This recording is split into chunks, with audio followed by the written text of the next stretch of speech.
Hello everyone.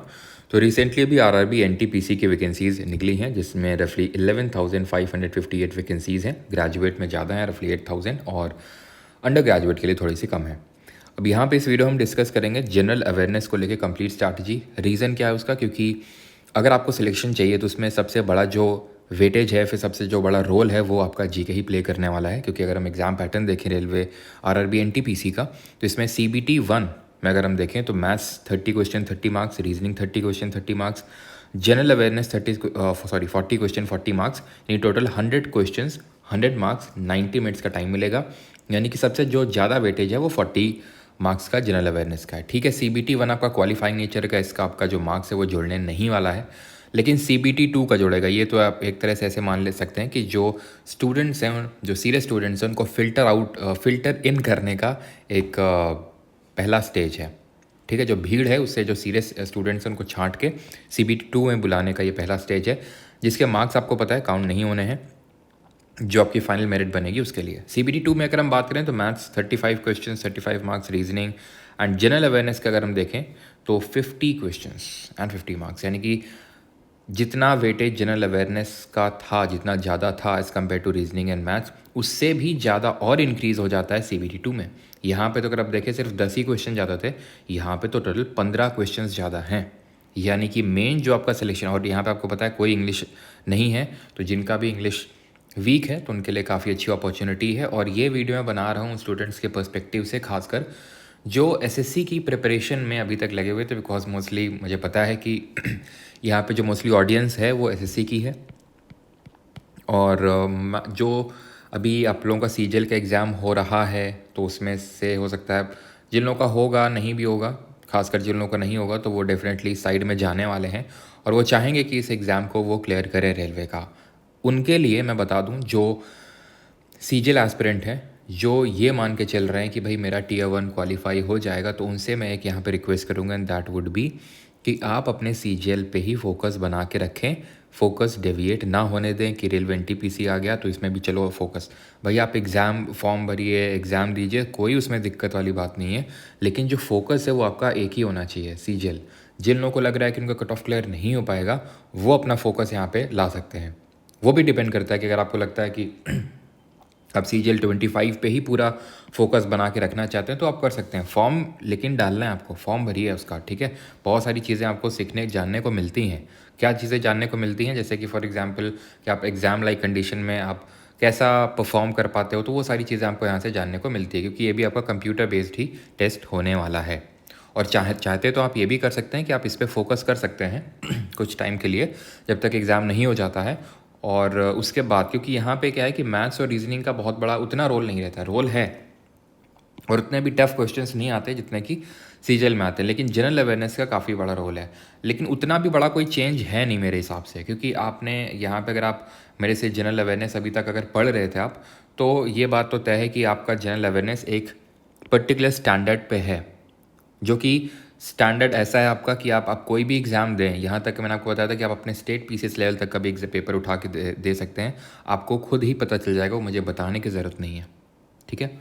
और यही कारण है कि क्यों काफ़ी लोग अभी मैसेज करते रहते हैं कि सर हमने पीसीएस क्वालिफाई कर लिया इस तरह से। तो वो आप उस चीज़ को लेके बिल्कुल भी आपको वो फील नहीं करना है कि जनरल अवेयरनेस बहुत ज़्यादा हमारा वीक है, सारा कुछ ठीक हो जाएगा। वैसे तो आपका ठीक हो गई। तो यहाँ पे जो सीबीटी 2 है, अगर हम ध्यान से देखें तो यहाँ पे 90 मिनट्स का टाइम यहाँ पे भी है, वहाँ पे भी था सीबीटी 1 में, और यहाँ पे भी। यहाँ पे नंबर ऑफ़ क्वेश्चंस इंक्रीज़ हो जाते हैं, यानी कि यहाँ पे टाइम का काफ़ी बड़ा फैक्टर होगा। अब ये तो ठीक है, आप में से काफ़ी लोगों को पता भी होगा, लेकिन हम यहाँ पे डिस्कस करने वाले हैं, तो मेनली हम यहाँ पे डिस्कस करने वाले हैं कि जो जनरल अवेयरनेस है या फिर जो जीके है, इसको कैसे प्रिपेयर करना चाहिए, इसकी स्ट्रैटेजी क्या होनी चाहिए। तो सबसे पहली बात तो ये है कि आपको ऑर्डर पता होना चाहिए। सबसे पहली बात तो यही है कि आपको PYQs पता होने चाहिए, ठीक है, उनसे आप अवगत हों, और सिलेबस से भी। लेकिन होता क्या है ना कि सिलेबस कई बार हमारे लिए थोड़ा सा फोकस, मतलब हमारा फोकस इधर उधर डेविएट कर देता है।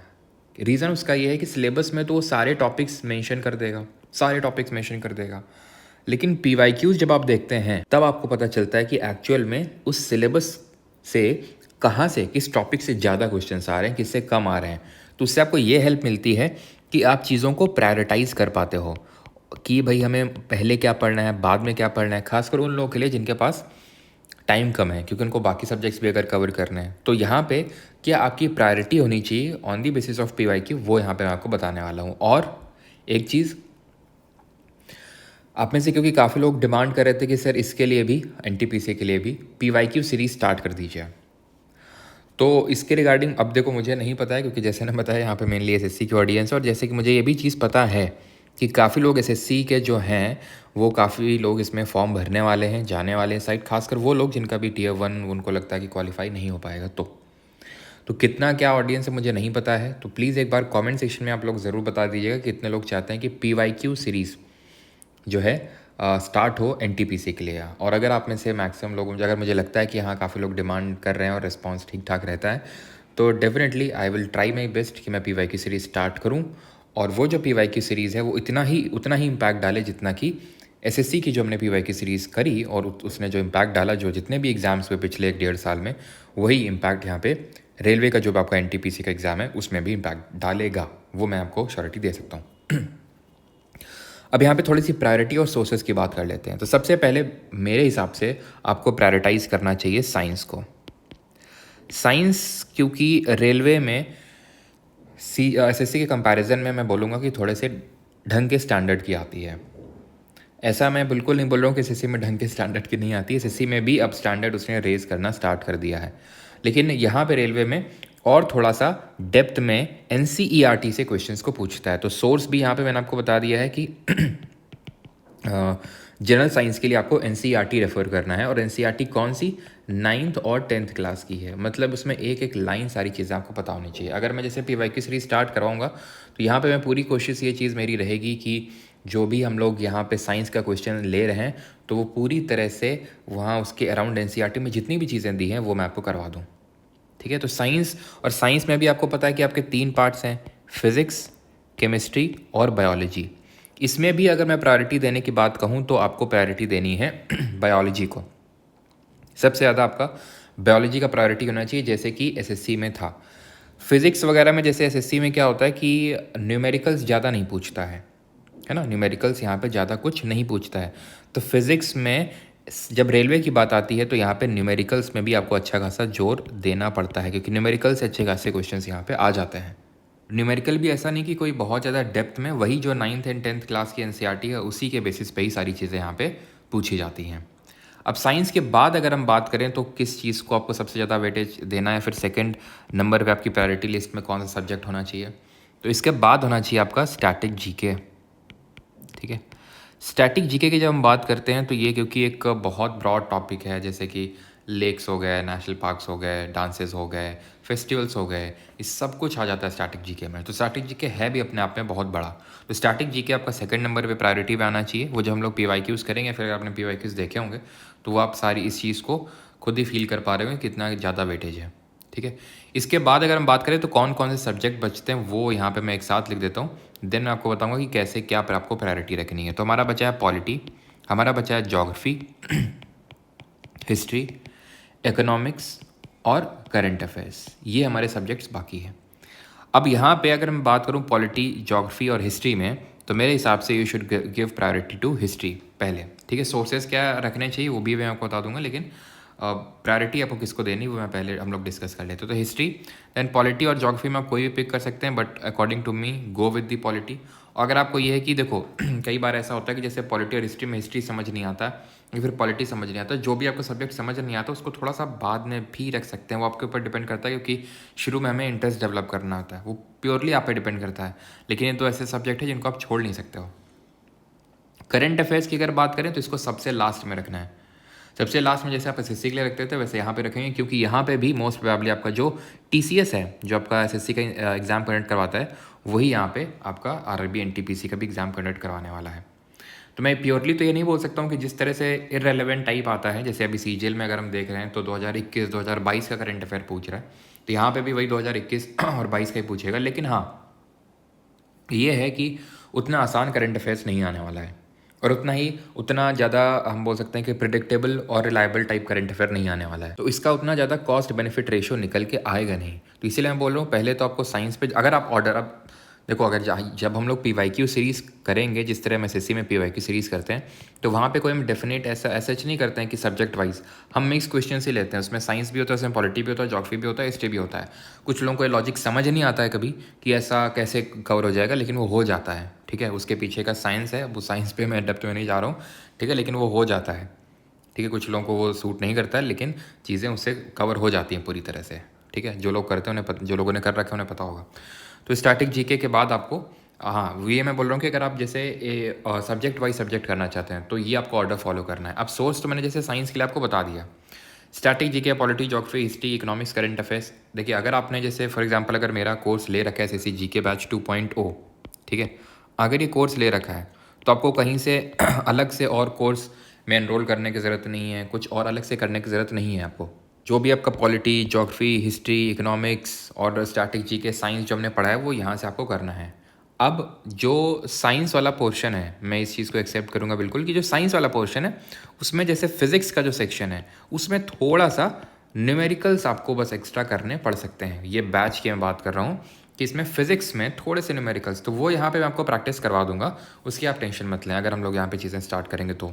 ठीक है, तो यहाँ पे जो लोग भी SSC जीके 2.0 में एनरोल्ड हैं तो आपको अलग से अब ज़्यादा बहुत ज़्यादा हाथ पैर इधर उधर मारने की ज़रूरत नहीं है, अपने आप में चीज़ें बहुत मोर दैन सफिशिएंट हैं। अब अगर आप ये बैच कंप्लीट कर चुके हैं, ठीक है, या फिर मान लेते हैं कि अगर आप इस बैच में नहीं थे, इस बैच में एनरोल नहीं कर सकते हैं, वैसे तो ये परमार अकेडमी ऐप पे अवेलेबल है।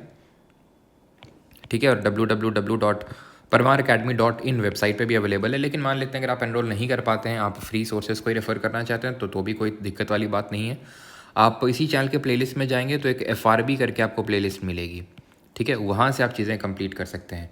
फिर उसके बाद जो वन शॉट लेक्चर्स पड़े हुए हैं उनको कर सकते हैं। वन शॉट नहीं होगा तो देखेंगे हम लोग लास्ट टाइम में, जब एग्ज़ाम से कुछ टाइम पहले ही हम लोग वन शॉट कर लेंगे अलग से रेलवेज़ के लिए। लेकिन अगर आपको लगता है कि जैसे नहीं हो पाते हैं या फिर जो भी कुछ कारण होते हैं, अगर आपको एक ही वीडियो में पूरा रिवाइज़ करना है तो जैसे पॉलिटी का हम लोग ले चुके हैं 5 घंटे का, ज्योग्राफी का रफली ऐसे ही 4-5 घंटे का होगा, हिस्ट्री का 6 घंटे का है, तो वन शॉट लेक्चर्स वहाँ पड़े हुए हैं। एक ही लेक्चर में हम लोगों ने पूरे सब्जेक्ट को रिवाइज़ किया है। एक चीज़ कि क्या हमें CBT 1 और CBT 2 के लिए अलग अलग चीज़ें कुछ से स्ट्रैटेजी फॉलो करने की ज़रूरत है क्या जीके के लिए? देखिए सिलेबस दोनों में सेम ही है, सिलेबस दोनों में सेम ही है। मैंने CBT 1 का आपको पर्पस बताया था कि फ़िल्टर आउट करना मेन पर्पस है, तो ज़्यादा कुछ चेंजेस आपको देखने को मिलेंगे नहीं। हाँ, लेवल ऑफ क्वेश्चंस यहाँ पे इंक्रीज़ हो जाएगा हल्का सा, लेकिन जो नंबर ऑफ़ क्वेश्चंस है जो किसी पर्टिकुलर सेक्शन से पूछे जा रहे हैं वो बहुत ज़्यादा डिफ़र नहीं करने वाला, बिकॉज सिलेबस यहाँ पे ज़्यादा डिफ़र नहीं करता। जैसे कि आप कंपेयर कर सकते हैं CGL का जो Tier 1 होता है और जो Tier 2 होता है,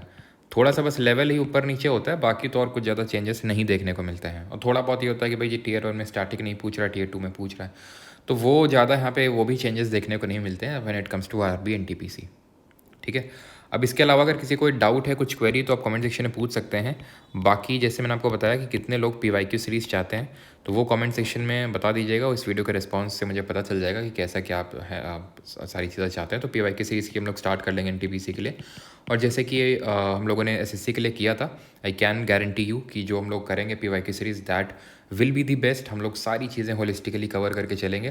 तो होगा ये इससे कि अगर आप ये सारी चीज़ें नहीं भी करेंगे, PYQ का बेनिफिट ये होता है कि हमें कोई दिमाग नहीं लगाना है कि ये साइंस पहले पढ़ना है, वो पहले पढ़ना है, क्योंकि PYQs ले रहे हैं तो भाई PYQs अगर ले रहे हैं तो उसमें अपने आप चीज़ें उसी ऑर्डर में ही होंगी। अगर साइंस के अगर ज़्यादा क्वेश्चन होंगे तो साइंस के ही ज़्यादा क्वेश्चन हम लोग कर रहे होंगे, पॉलिटी के कम होंगे तो पॉलिटी के कम ही कर रहे होंगे।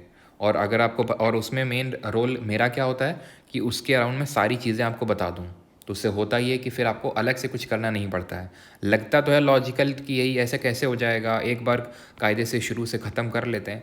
अगर आपके पास टाइम है, आपको लगता है, तो आप आराम से ख़त्म कर सकते हैं एकदम कोर्स वोर्स लेके, या तो SSC जीके बैच 2.0 से या फिर कहीं और से, जैसा आपको ठीक लगे कि हाँ आप सब्जेक्ट वाइज ख़त्म कर सकते हैं। लेकिन अगर आपको ये ज़रा सा भी लगता है कि यार उतना टाइम नहीं है, बाकी सब्जेक्ट्स भी कैसे क्या होगा, कोई दिक्कत वाली बात नहीं। अगर हम लोग स्टार्ट करेंगे, अभी तो मैं ज़्यादा वो कुछ कन्फर्मेशन नहीं दे रहा हूँ, अगर हम लोग स्टार्ट करेंगे PYQ सीरीज़ तो सारा कुछ अपने आप होलिस्टिकली कवर होता चलेगा।